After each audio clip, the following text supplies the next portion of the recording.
Daughter Church dito po sa Masgitsit, Lubo, Batangas. Kasama po namin mga youth ng church. Pinagagalak po namin kayong mga kasama. Kami mga youth sa gabing ito. Parang mga bago kayo, no? Mga bago sila, wala yung mga kwan. Ito ho, luma. Sa Micah ho, parating pa lang si Micah. Wala bang women's, men's? Ayun ho, may isang moment sa likod ho. Sabihin ma, kayo sa Ayun, ay. Sister Chope, parating. Kalalakihan, wala? Wala ho. Wala. Mayos ka, mag-umpisa na tayo. Mamaya na tayo magpalabas, ha?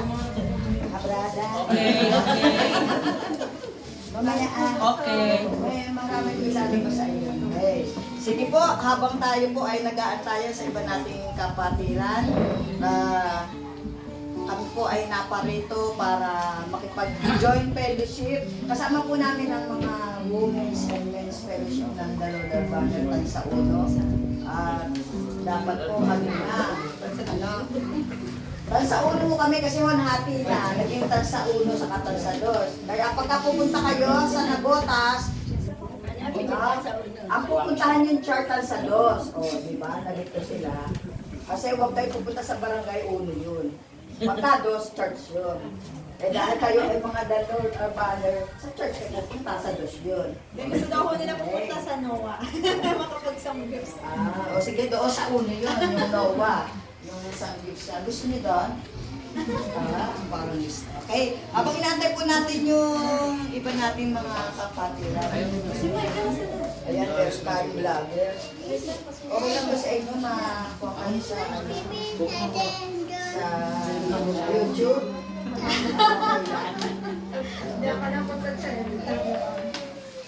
Okay.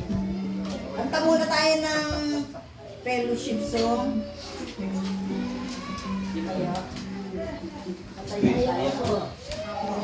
Gusto niyo tumayo, di tumayo kayo. Yun ang mga nahihirapang tumayo po.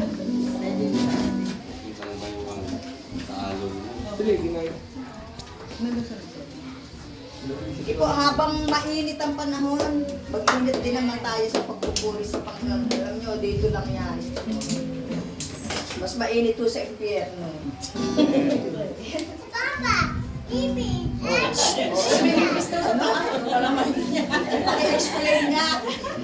Papaipit. Ano? Anong Yung kanta? kakatahin, yung pinractice. Ano sabihin ko? Ano lang yun? May galak. May galak. Hindi. May galak. May galak. May galak. May saya. May luwas. Teka muna. Yung palakpak nyo, hindi nagagalak. Kasi hindi sabay-sabay. Kasi kanina ko ano eh. May galak. May saya. May luwas sa piling ng Diyos. Hirap na. Puso ay nalalago. May hawig. May sayaw. At papuri para sa Diyos na ating ng puso. Pinagpala ng lubos. Ang loob na ay kapayapaan. Ang loob na ay kagalakan. Ang loob na ay kalakasan. Sa bawat pusong nakawagan. Kaya ang awit ng papuri, awit ng pasasalamat, ang awit ng pasamba. Minsan pa! Sa Kanya. May galak, may sayaw, may tuwa sa piling ng Diyos. Sapagkat hirap lang, puso ay nalalaho. May hawig, may sayaw, at papuri para sa Diyos na ating ng puso. Pinagpala ng lubos. Ang loob na ay kapayapaan. Ang loob na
magkaisa.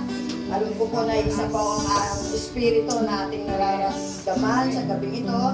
Dahil isa ang Diyos na ating sinasamba, sinasambalatyanan at kinikilala. Sige po, mawit po tayo ng may pagsamba sa ating Panginoon.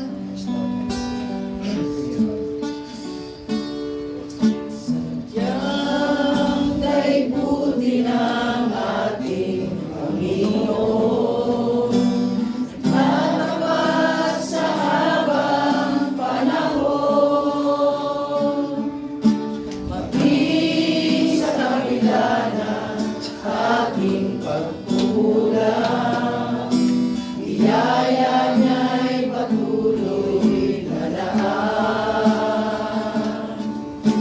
Katulad ng pagsikat ng gintong araw, patuloy siyang nabibigay tanglaw.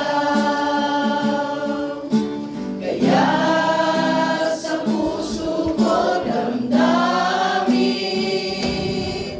katapatan niya'y aking pupurihin. Dakila ka, O Diyos, tapat ka ng tunay, magmula ka sa ugat ng aming lahi. Mundo'y magunaw man, maaasahan kang lagi, maging hanggang wakas nitong buhay.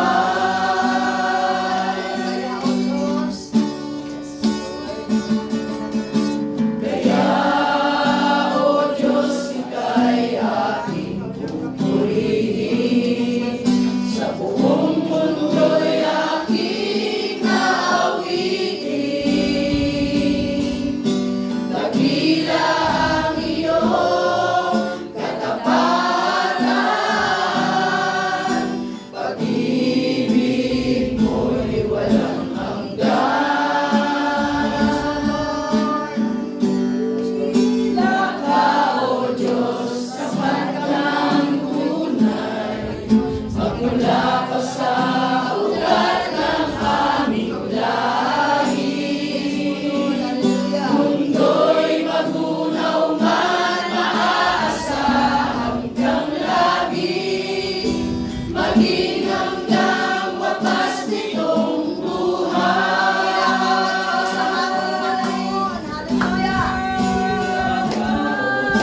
Dakila ka, O Diyos, sa habang panahon, katapatan mo'y matibay na sandigan. Sa bawat ligapi, tagumpay man ay naroon, daluyan ang pag-asa kung kailan ay minahon. Pag-ibig mo'y halay sa amin noon hanggang ngayon. Dakila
Panginoon, sa presensya mo, sa bawat isa na narito ng mga lingkod mo, Panginoon.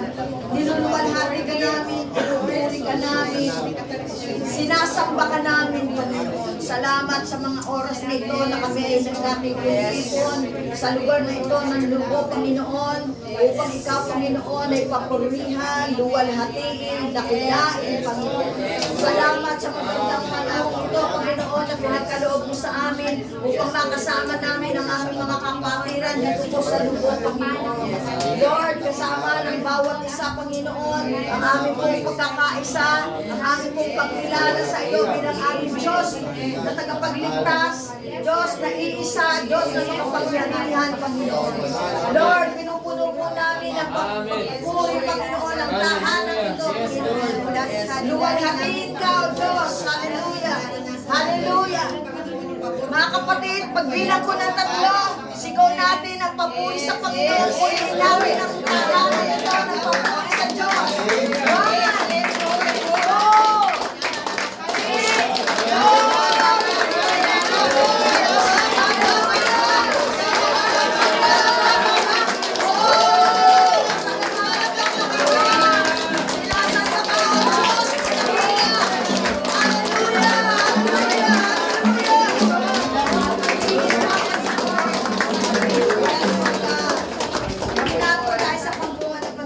Pastor Robert. Hallelujah. Salamat po Panginoon muli sa gabi ito, Panginoon. Pinupuri ka namin at pinasasalamatan dahil kami po ay nagtipon-tipon para sa iyong kadakilaan upang isasurihin at sambahin sa Espiritu at katotohanan, Panginoon. Maraming pong salamat sa iyo, O Diyos, sa gabi ito. Nawa, Panginoon, sa aming pong pakikinig ng iyong mga salita. Dalangin po namin ang mensahera na iyong gagamitin, Panginoon. Pagpalain mo po siya, patuloy mo po siyang gabayan, patuloy na puin mo siya ng banal na Espiritu, Panginoon, upang maibahagi ang iyong salita ng malinaw at patuloy na maunawaan ng mga tagapakinig, Panginoon. At gayon din, Panginoon, ang mga tao sa lugar na ito, pagpalain mo po rin sila, Panginoon, at patuloy na pakinggan ang iyong mga salita upang patuloy na madama nila ang kalakasan sa kanilang mga buhay. Salamat po, Diyos. Ito pang sa aming dalangin sa pangalan ni Jesus. Amen.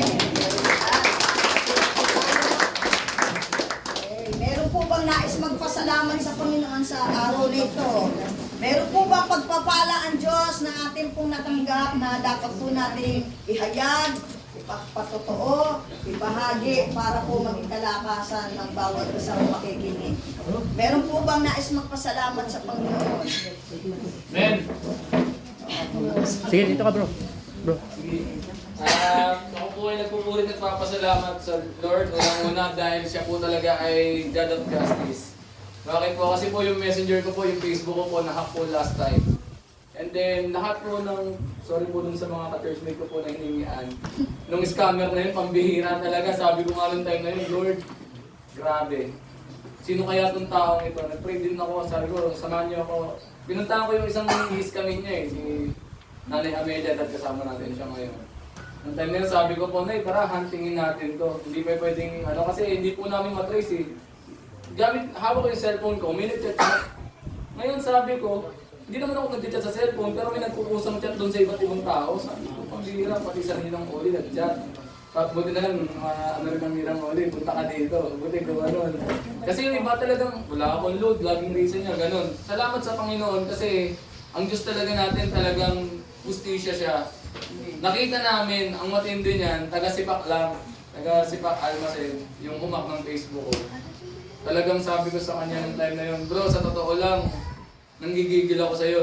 Tatawarin ako ng Panginoon, sabi ko ng time na yun. Kasi account ko po yung sinisira, nasisira po yung ko bilang isang mananampalataya, syempre, lahat po ng itinyan niya. Ang malupit na scam na unang-unang na-scam po niya, Tita Nora, 1,000. Yung last time. Bago po yun, sabi ko nga po nung time na yun, talagang kailangan kong ma-hunting to. Nung time na nakita po namin siya, parang yung galit ko po sa kanya, habang naglalakad po kami, kasabay ko siya, hawak siya ng polis. Yung nanggigigil po talaga ako, pero nung time po na nag-pray ako, Lord, huwag mo hayaang masaktan ko siya dahil sa ginawa niya. Unti-unti umuhupa ako nung time na yun, talagang sabi ko, talagang mapapatunayan natin na ang ating Diyos, justisya. Kasi kung hindi po, ang hirap hanapin po noon eh. Matotoo lang, napakahirap, lalo na teknolohiya ang gamit niya. buti na lang talaga, may tracker kami, nakita namin kung nasan siya nandoon. At purihin ng Panginoon. Binigyan pa rin siya ng grace ni Lord, hindi man siya nakulong. Pero ibinalik niya yung mga dapat niyang ibalik. Salamat sa Diyos kasi hindi talaga hinayaan ni Lord na marami pa siya eh. Hindi lang pala ako na-scam niya. According to Nani Amelia, meron pa siyang na-scam doon sa marketplace. Eh bahala na sila doon, hindi na ako sa comment, kaya sabi ko purihin ang Diyos. At may nahuli agad, kumbaga na-prevent agad yung taong scammer na yun. Kaya purihin po ang Panginoon, hindi lang ipasan linggo. Kaya po, isa akong babala, no? Paalala sa atin, wag tayo basta-basta magbibigay, magpapasa ng hinihingi. Alamin po muna natin kung siya yung tunay, no? Kasi yan ang musong-puso ngayon eh, no? Matalino ang mga scammer ngayon, kaya maging mas matalino tayo. Mga gadget ngayon ang mga pamamaraan, napakadali lang nila makapaglinlang. Pero sabi mga anak ng Diyos, dapat mas matalino. Amen. Pati sa paggawa ng kaaway, dapat, kung ang kaaway ay nagtitriple ng oras sa paggawa ng kasamaan, dapat tayo masigasig naman sa katalinuhan pagdating po sa may mga taong humingi ng tulong. Kilalaan natin, ikaw ba to? Lalo na kung may number siya, ikaw ba to? Kasi bilang hihingi. Kaya minsan nakakabigil talaga eh. Tumawag din sa akin nun si Erwin eh. Samantalang magkasama kami ng umaga. Sabi ko, pambira, ito nangungutang kanina lang umaga eh, kasama ko. Nilalagnat pala yung anak, nag-aapoy na, nandito pa, ang haba-haba. Di ba? Kung hindi nyo iisipin mabuti, kaya nga ang kaaway po natin ay matalino. Mas matalino po tayong dapat. Amen! Meron pa po bang pinagpalaan Diyos? Meron pa po ba? Ako na lang. Yan. Amen! O, isang pinaloko. Ito ang nagpapasalamat sa Panginoon. Totoo po yun. Duduktungan ko lang po yung kay Erwin. Kasi po, noong mga oras na yan, talagang totoo, may sakit yung apo ko. Nahika. Talagang sabi nga nila naman. Tumawag din sa akin. Sabi niya, Nay, emergency, nilalagnat yung anak ko, kailangan ko pera. Pero, nag-chat siya kagad, dahil huwag ka maniniwala. Pero ganun pa man, naalala ko yung apo ko, pero totoong may sakit. Pero nagpunta ako ngayon, dahil talagang meron din akong pera, para din nga kung emergency nga. Dahil madaling salita, napunta ako sa kanila, dahil malapit lang din naman. Nakita ko naman, sabi ko, ang lakas-lakas ng apo ko, di ba? Pero pinagpray ko po yun, nung mga oras na yun, Lord, kayo na po bahala. Tapos kinat ko po yan, yung scammer na yan. Sabi ko, huwag ka makakong manloloko kasi alam ng Panginoon na nanloloko ka. Binigyan ko siya talaga ng na hindi dapat yung mga ganyan. Alam ko nagpasa ka mo. Hindi ko sabihin, talaga ang Diyos, totoo lang po yan. Kung paano kumilos sa buhay natin, magiging tapat lang po tayo at manampalataya sa Panginoon. Ano man pong problema at ano man pong dumating sa buhay natin, manampalataya po tayo. Si Lord po ang kasama. Amen.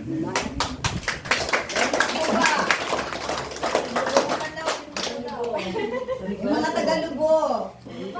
Miss po namin kayo. Baka hindi pa ako makita sa likod. Ayun, amen. Praise God po. Salamat po sa Panginoon. Minsan pa nakasama namin kayo. First time lang namin nakasama yung iba. Salamat sa Panginoon, ako po ay galing pang Batangas City. Ayan. Although wala po talaga akong balak umuwi kasi nga po mag-final demo na po ako sa Lunes. So pinapolish ko po yung mga kailangan. Pero ayun nga po, praise God. Kasi sabi ko nga, habang nasa biyahe ako, bale almost 1 hour ako naghintay sa paradahan ng jeep. Sabi ko, Lord, worth it ba na umuwi ako kasi nga baka hindi ako kasi yung main reason bakit ako uuwi is yung gawain dito. So, pinakita naman sa akin ni Lord na worth it naman po yung pag-uwi ko ngayon. At salamat din po sa Panginoon, minsan pa, ayan.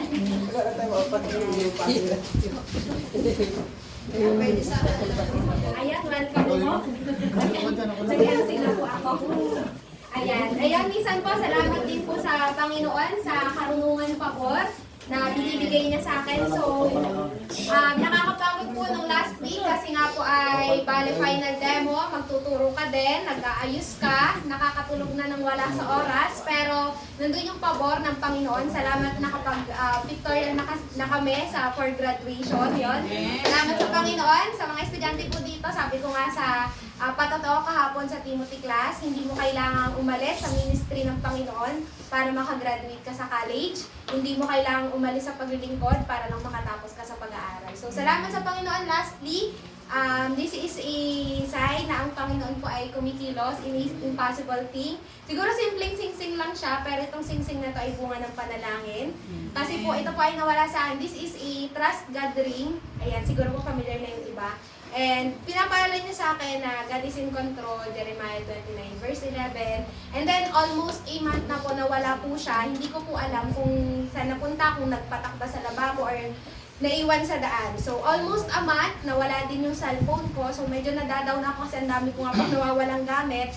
Pero nakakatuwa ang Panginoon kasi pinapatunayan niya sa atin na hanggat nananalangin ka, nakikinig siya. So, after my grad pictorial nung Saturday, tinanong ako ng kapatid ko kung nakita ko na daw po ba yung sing-sing. Actually, kakapray ko lang po nun sa daanan.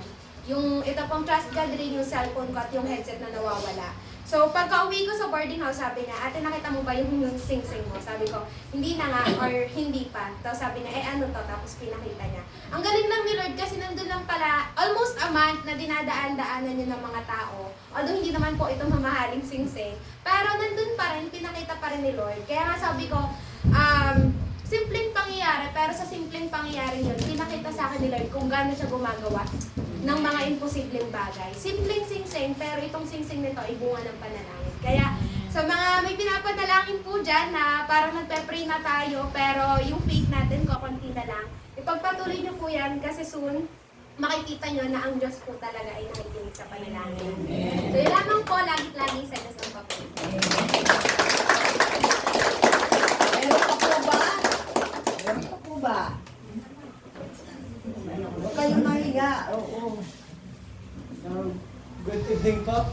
Ako po ay nagpapasalamat at pupuri sa Panginoon sapagkat last Friday po ay nag-defense na po kami. So, thank you po kay God kasi po sinamahan niya po ako throughout our journey sa thesis po namin. Thesis defended na po. So, bali po talaga minsan po iniisip ko na mentoring or Sunday, hindi mo na po ako sisimba. But then sinabi ko lagi sa sarili ko na kailangan ko i-priority si God, kailangan ko matunayan si God kasi whenever na, lagi mo siyang inuuna, hindi ka niya iuna. And yun nga po, okay na po yung... Ha? Hindi ko niya inuuna. Malayo na yung God. Tapos yun po, hindi, lagi niya pong nagbibiyaya po ang Panginoon po sa atin, sa ating buhay. So, salamat po. Ang papulat kataasan ay sa amin, sa kanya lamang.